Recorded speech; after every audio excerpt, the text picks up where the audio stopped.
রাধে রাধে সবাইকে। তো আজকে ছিল আমার জন্মদিন, আর এই দেখো সকালবেলা উঠে কিন্তু তুড়ি মেরে রান্না করে নিয়েছি, কি সুন্দর। তো সেদিন কিন্তু আমার শরীর খারাপ ছিল, তাই বেশি কিছু রান্না করতে পারিনি। তারপরে কিন্তু বেরিয়ে গেছিলাম কাজে। আর কাজে এসে দেখো দাবি দেওয়া জামাটা পরেও কাজে চলে এসেছি। আর এখন বাজে 3:10, এখন লাঞ্চ করতে বসেছি। তো এই যে দেখাচ্ছি আমি, বার্থডে লাঞ্চে ছিল ফ্রাইড রাইস, আলুর দম, পাঁপড় ভাজা আর এই যে দই। নিজে রান্না করে সকালবেলা থেকে তো একদমই উঠতে পারছিলাম না, তারপরে বেলায় উঠে রান্না করে তারপরে কাজে এসেছি, এখন লাঞ্চ করছি।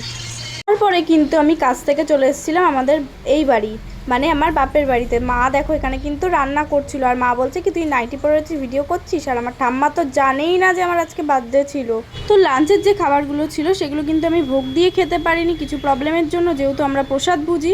তো যাই হোক, এবারে পারিনি, পরের বারে হয়তো ভোগ দিয়ে প্রসাদ পেতে পারবো। তো এখানে দেখো মিনি কিন্তু খুব অসুস্থ হয়ে পড়েছিল এই বাড়িতে। এই বাচ্চাটাকে কিন্তু আমার বোনও এনেছিল, আর এই দেখো আমার বোনু। তো তারপরে রাত্রিবেলা বাড়ি এসে তো আই এম তো পুরো অবাক, আমার শাশুড়ি মা আমার জন্য রান্না করেছিল এত কিছু।